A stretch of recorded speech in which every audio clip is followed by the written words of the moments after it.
اپنے نانا محمد، بابا علی اور بھائی حسن کے مرنے کے بعد حسین اکیلے پڑ گئے۔ دنیا نے بھی نظریں پھیر لیں۔ ادھر سیریا کے تخت پر بیٹھا یزید اپنی حکومت کے دائرے کو لگاتار بڑھا رہا تھا۔ اس وقت دنیا کی 2/3 حصوں پر اس کی حکومت تھی۔ حکومت کے ساتھ ساتھ محمد مصطفیٰ کے دین اسلام کا خلیفہ ہونے کا بھی وہ دعویٰ کر رہا تھا۔ اتنی بڑی حکومت کے باوجود اسے مدینے کے 4 بڑے صحابیوں کا خوف ہمیشہ ستاتا تھا، کیونکہ حکومت تو اس کی تھی لیکن دلوں پر حکومت انہی کی تھی۔ یہ 4 شخص تھے: حسین ابن علی، دوسرے عبداللہ بن عمر جو دوسرے خلیفہ کے بیٹے تھے، تیسرے عبداللہ بن زبیر اور چوتھے عبد الرحمن بن ابی بکر، یہ بھی پہلے خلیفہ کے بیٹے تھے۔ اپنی بیعت کے لیے یزید زیادہ وقت لگانا نہیں چاہتا تھا۔ اس نے فوراً مدینے میں بیٹھے اپنے گورنر کو حکم دیا کہ ان 4 سے زبردستی بیعت لی جائے۔ بیعت مطلب یہ 4 صحابی یزید کو اپنا خلیفہ مان لیں، اپنا امیر مان لیں، اپنا حاکم قبول کر لیں۔ مسئلہ یہ تھا کہ یزید ایک بگڑا ہوا بادشاہ تھا، اس کے چال چلن ٹھیک نہیں تھے۔ ہر وہ چیز اس کے دور میں عام تھی جو ایک مذہب اور سماج میں بری نظر سے دیکھی جاتی تھی۔ یزید کا پیغام جب مدینے پہنچا تو ان 4 صحابیوں میں عبد الرحمن بن ابی بکر کا پہلے ہی انتقال ہو چکا تھا۔ عبداللہ بن عمر کا موقف واضح نہیں ہوا۔ اب بچے 2 صحابی، ایک حسین ابن علی اور دوسرے عبداللہ بن زبیر۔ جب مدینے کے حاکم نے اپنے امیر یزید کا پیغام ان تک بھیجا تو حسین اور عبداللہ بن زبیر مسجد میں تھے۔ رات ہو چکی تھی۔ دربار میں حاضر ہونے کا پیغام ملتے ہی عبداللہ بن زبیر نے پوچھا کہ یہ رات کے وقت ہمیں کیوں طلب کیا گیا ہے؟ حسین نے کہا کہ شاید بیعت لینے کے لیے ہمیں بلایا گیا ہے۔ ابن زبیر نے پوچھا تو کیا ارادے ہیں؟ حسین نے کہا کہ میں ہرگز بیعت نہیں کروں گا۔ ایک ظالم اور بے دین حاکم کو میں کیسے قبول کر لوں؟ میں رسول اللہ کا نواسا ہوں، میرے اوپر ذمہ داریاں ہیں۔ اس طرح دونوں باتیں کرتے ہوئے اپنے گھر چلے آئے۔ عبداللہ ابن زبیر اس کے بعد کدھر گئے تاریخ میں زیادہ نہیں ملتا۔ حسین گھر آ کر اپنے خاندان کے تمام لوگوں کو امام حسین نے جمع کیا، اپنے بھائیوں، اپنے بیٹوں، اپنے بھتیجوں، اپنے بھانجوں کو بتایا کہ حاکم مدینہ نے یزید کی بیعت کے لیے بلایا ہے۔ حسین کے جوان یہ جملہ سنتے ہی بفر اٹھے۔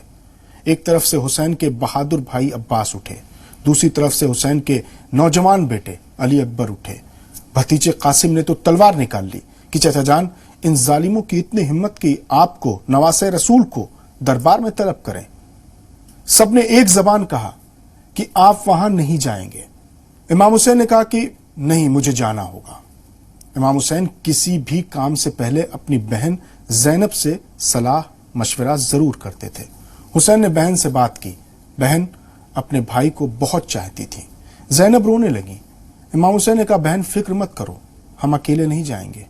زینب نے اپنے بھائی عباس کو بلایا۔ عباس امام حسین کے چھوٹے بھائی تھے اور عرب کے بہادر ترین جوانوں میں ان کا شمار ہوتا تھا۔ کہا عباس، بھیا حسین کا ساتھ ایک پل کے لیے بھی نہ چھوڑنا۔ مجھے مدینے کے حاکموں پر ذرا بھی اعتبار نہیں ہے۔ بیعت کے لیے بلایا ہے لیکن وہ کچھ بھی قدم اٹھا سکتے ہیں۔ اپنے خاندان کے جوانوں کے ساتھ حسین حاکم مدینہ کے دربار پہنچے۔ دربار کے باہر حسین نے اپنے بھائیوں کو باہر ہی رکنے کے لیے حکم دیا، لیکن عباس نہیں مانے۔ عباس اپنے بھائی حسین کا بہت احترام کرتے تھے اور ان کو احترام میں آقا کہتے تھے۔ کہا آقا، میں بھی ساتھ چلوں گا، بہن زینب کا یہی حکم ہے۔ امام حسین نے کہا نہیں، ہم اکیلے جائیں گے۔ حسین دربار میں پہنچ گئے۔ مدینے کے حاکم ولید سے ملاقات ہوئی۔ ولید کمزور طبیعت کا تھا۔ یزید کو ولید پر بھروسہ نہیں تھا، لہٰذا ولید سے پہلے جو مدینے کا گورنر تھا مروان، اسے ولید کے ساتھ تعینات کر دیا گیا تھا کہ اگر ولید جہاں بھی نرم پڑے مروان سختی سے نپٹے۔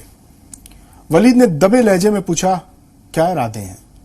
امام حسین نے کہا کہ تمہیں میرا جواب معلوم ہے، میں ایک جھوٹے اور گمراہ کن خلیفہ کی بیعت نہیں کر سکتا۔ میں رسول اللہ کا نواسا ہوں، میرے اوپر امت اور دین کی ذمہ داریاں ہیں، عوام مجھ پر بھروسہ کرتے ہیں، میں یزید کو خلافت کے لائق نہیں مانتا۔ تم خود جانتے ہو یزید کی بدکاریاں کسی سے چھپی نہیں ہیں، میں اپنے نانا کے دین کا خلیفہ ہوں، آخر اسے کیسے قبول کر لوں؟ کسی کی بیعت کا مطلب ہے کہ اس کے ہر حکم کو مانیں، اس پر بھروسہ کریں، اس پر یقین کیا جائے۔ اور ویسے بھی اکثریت یزید کے ساتھ ہے، میری بیعت کے بغیر بھی وہ خلافت اور حکومت کر سکتا ہے۔ اور آخری جملہ امام حسین نے کہا کہ سنو، مجھ جیسا یزید جیسے کی بیعت نہیں کر سکتا۔ یہ کہہ کر حسین اٹھ کھڑے ہوئے۔ دربار میں سناٹا تھا، ولید کو کچھ سمجھ نہیں آ رہا تھا۔ اتنے میں مروان نے ولید کو یزید کے خط کا آخری حصہ یاد دلایا۔ ولید، تمہیں یاد نہیں امیر یزید کا حکم کہ اگر حسین بیعت نہیں کرتے ہیں تو ان کا سر قلم کر لیا جائے۔ یہ سنتے امام حسین نے تیز آواز میں کہا کہ تم لوگ میرا سر قلم کرنے کی دھمکی دیتے ہو۔ حسین کی تیز آواز کا اٹھنا تھا کہ دربار کے باہر کھڑے حسین کے ساتھیوں نے اپنی اپنی تلواریں کھینچی اور دربار کے اندر آ گئے۔ عنقریب تھا کہ ولید اور مروان پر حملہ کرتے، لیکن حسین نے بڑی مشکل سے سب کو سمجھایا۔ حسین اپنے بھائیوں اور ساتھیوں کے ساتھ بیعت کا انکار کر کے واپس دربار سے لوٹ آئے۔